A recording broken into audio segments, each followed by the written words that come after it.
আর 11টার মধ্যে যদি ভিসি নিয়োগ না হয় উত্তরাঞ্চলে সকল যোগাযোগ বিচ্ছিন্ন হবে, ব্লকেট হবে উত্তরাঞ্চল। এবং তারপরে যদি আমরা ভিসি না পাই আমাদের রোড মার্চ টু ঢাকা হবে।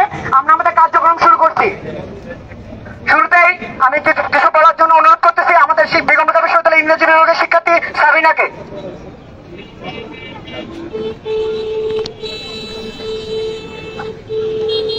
সবাইকে আমার সালাম। আজকে আমরা সবাই একত্রিত হয়েছি বেগম রোকেয়া বিশ্ববিদ্যালয়ের ভিসি নিয়োগের দাবিতে। আপনারা জানেন আমরা এর আগে 5 দিনের আলটিমেটাম দিয়েছিলাম, তারপরে আমাদেরকে কোনো ধরনের ইতিবাচক সাড়া দেওয়া হয়নি। আমরা প্রশাসন থেকে কোনো সাড়া পাইনি, যার কারণে আমরা আজকে আবারও বেগম রোকেয়া বিশ্ববিদ্যালয়ের শিক্ষক, কর্মকর্তা, কর্মচারী, শিক্ষার্থী সবাই মিলে আজকে আমরা বেগম রোকেয়া বিশ্ববিদ্যালয়ে দাঁড়িয়েছি। আমরা আজকে আলটিমেটাম আবারও দিচ্ছি, 48 ঘন্টার মধ্যে যদি ভিসি দেওয়া না হয় তাহলে আমরা আবারও মডার্ন রোড ব্লক করে উত্তরবঙ্গের সাথে পুরো বাংলাদেশের যোগাযোগ আমরা বিচ্ছিন্ন করব। আমরা আবারও দৃঢ় করতে বলতে চাই বেগম রোকেয়া বিশ্ববিদ্যালয়ের সাথে কোনো ধরনের বৈষম্য চলবে না। আবু সাঈদ যেখানে জীবন দেওয়ার পরে পুরো বাংলাদেশে আন্দোলনের প্রেক্ষাপট বদলে গেল, পুরো বাংলাদেশে আন্দোলন বেগবান হয়ে উঠলো, সেই আবু সাঈদের ক্যাম্পাসের সাথে আমরা কোনো ধরনের বৈষম্য মানব না। আমরা 48 ঘন্টার মধ্যে ভিসি চাই। 48 ঘন্টার মধ্যে ভিসি না দিলে আমরা জানাচ্ছি বেগম রোকেয়া বিশ্ববিদ্যালয়ের শিক্ষার্থীরা, বেগম রোকেয়া বিশ্ববিদ্যালয়ের শিক্ষকেরা, কর্মকর্তা, কর্মচারীরা কি করতে পারে। আপনারা যদি আবারও এই বিশ্ববিদ্যালয়ের সাথে বৈষম্য করেন, বিশ্ববিদ্যালয়ের ভিসি দেওয়ার ক্ষেত্রে কোনো রকমের অনীহা আপনারা দেখান, তার পরিণাম ভালো হবে না। আমরা আবারও প্রশাসনের দৃষ্টি আকর্ষণ করছি, আপনারা যত দ্রুত সম্ভব, আমরা 48 ঘন্টার আলটিমেটাম দিচ্ছি, আপনারা 48 ঘন্টার মধ্যে বেগম রোকেয়া বিশ্ববিদ্যালয়ের ভিসি পাঠাবেন, আমাদেরকে ইতিবাচক সাড়া দেবেন। ধন্যবাদ সবাইকে।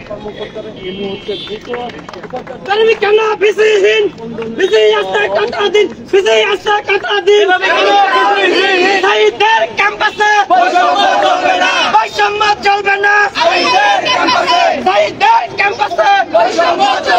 বৈষম্য চলবে না, ভিসি আসতে কতদিন, বেরোবি কেন ভিসিহীন, কতদিন।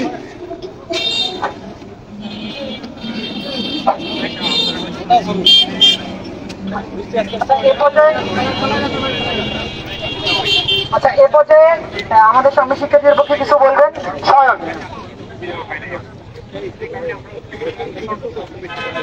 এই ক্যাম্পাস শহীদ আবু সাঈদের ক্যাম্পাস। বাংলাদেশের বিভিন্ন বিশ্ববিদ্যালয়ে অনেকগুলো ভিসি অলরেডি নিয়োগ হয়ে গেছে, কিন্তু এই রংপুর থেকে সর্বপ্রথম আমাদের এই ক্যাম্পাস থেকে শহীদ তৈরি করে আমাদের ক্যাম্পাস থেকে, কিন্তু আমাদের ক্যাম্পাসে উচিত ছিল প্রথম ভিসি দেওয়া, কিন্তু সেই ভিসি আমাদের এখনো দেয়নি। এক্ষেত্রে আমরা কি পিছিয়ে আছি, বৈষম্যের শিকার। এই বৈষম্যের জন্য আমরা এত কিছু করেছি, কিন্তু তবুও আমরা এই বেগম রোকেয়া বিশ্ববিদ্যালয়ের শিক্ষার্থীরা বৈষম্যের শিকার হয়ে যাচ্ছি।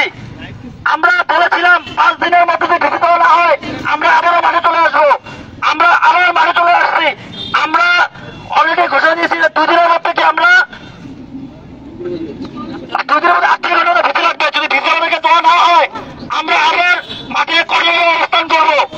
আমাদের এখানে কর্মকর্তা, কর্মচারী, শিক্ষক, সাধারণ শিক্ষার্থী সবাই মাঠে অবস্থান করছে। আমরা এর মধ্যে শুনতে পাচ্ছি যে কর্মচারী, কর্মকর্তা যারা আছে তাদের পরিবার চলছে না, তারা বেতন তুলতে পারছে না, শিক্ষার্থীরা একাডেমিক কার্যক্রমে যুক্ত হতে পারছে না, আমাদের শিক্ষকরা চলবে না। আমরা একটু সবাই সংক্ষেপে বক্তব্য, যেহেতু আকাশের অবস্থা ভালো না, সবাই একটু সংক্ষিপ্ত পরিসরে বক্তব্যগুলো দেবো। পর্যায়ে যে আমরা 1 দফা দাবিতে অবতীর্ণ হয়েছিলাম, সেই 1 দফা দাবির প্রথম শহীদ আমাদের শহীদ আবু সাঈদ ভাই। যে আবু সাঈদ ভাইয়ের শহীদের আত্মত্যাগের মধ্য দিয়ে সে পর্যায়ে নাই। আমি মনে করি বেগম রোকেয়া বিশ্ববিদ্যালয় আন্দোলন সংগ্রামের মধ্য দিয়ে প্রথম সারির বিশ্ববিদ্যালয়ে উন্নীত হয়েছে। আজকে যে আবু সাঈদ ভাই যে আত্মত্যাগ করে গিয়েছে, আমরা যে বলছি ছাত্র জনতার 24-এর গণ অভ্যুত্থান, সেই গণ অভ্যুত্থানের সূচনা এবং শুরু আবু সাঈদ ভাইয়ের আত্মত্যাগের মধ্য দিয়েই কিন্তু শুরু হয়েছিল।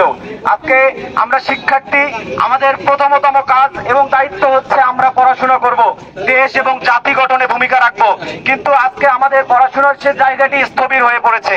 আমরা অতি সত্বর বিশ্ববিদ্যালয়ের অভিভাবক শূন্যতা কাটিয়ে অতি সত্বর একাডেমিক কার্যক্রমে ফিরে যেতে চাই, এবং এই একাডেমিক কার্যক্রমে ফিরে যাওয়ার অংশ হিসেবে আজকে আমরা এখানে দাঁড়িয়েছি।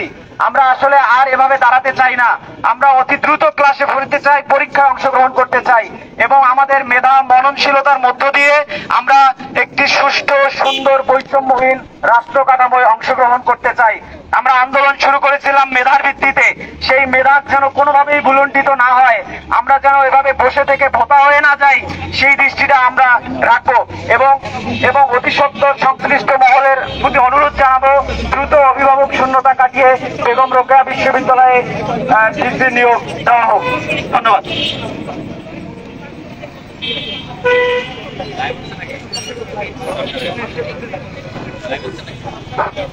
আচ্ছা, আমরা এখানে সবার কথাই শুনতাম, কিন্তু আসলে সময় স্বল্পতা, আবহাওয়া খারাপ, যার কারণে আসলে আমরা একটু সংক্ষিপ্ত পরিসরে এক মিনিটের মধ্যে সবাই শেষ করবো। এ পর্যায়ে শিক্ষার্থীদের মধ্যে রহমত কিছু বলবেন। 24-এর গণঅভ্যুত্থানের মাধ্যমে আমরা যে দ্বিতীয় স্বাধীনতা পেয়েছিলাম, সেই দ্বিতীয় স্বাধীনতার পর আমরা যে বাংলাদেশের স্বপ্ন দেখতাম, সেই বাংলাদেশে কোনো বৈষম্য থাকবে না। তো শহীদ আবু সাঈদের ক্যাম্পাস, যেখানে বর্তমানে এতদিন পরেও ভিসি নাই, এই ক্যাম্পাসের অচল অবস্থা কাটিয়ে এখানে যে ভিসি নিয়োগ দেওয়ার যে প্রক্রিয়া, আমরা মনে করি যে সেটি ঘটেনি এবং সেটি শুধু রংপুরের সাথে না, পুরো উত্তরাঞ্চলের সাথে তথা বেগম রোকেয়া বিশ্ববিদ্যালয়ের সাথে স্পষ্ট বৈষম্য হয়েছে। তাই আজকে আমাদের এখানে যে উপস্থিতি এবং প্রোগ্রাম, এর মাধ্যমে আমরা জানান দিতে চাই যে উত্তরবঙ্গের মানুষ শহীদ আবু সাঈদের প্রাণের বিনিময়ে তারা যেভাবে জেগেছে, তারা রংপুর তথা বেগম রোকেয়া বিশ্ববিদ্যালয়ের সাথে এরকম কোন বৈষম্যকে আর কোনোদিন মেনে নেবে না। প্রয়োজনে তারা তাদের দাবি আদায়ের জন্য রাজপথে এবং তাদেরকে যদি লং মার্চ ঢাকা করতে হয়, তাও তারা এটির মাধ্যমে তাদেরকে দাবি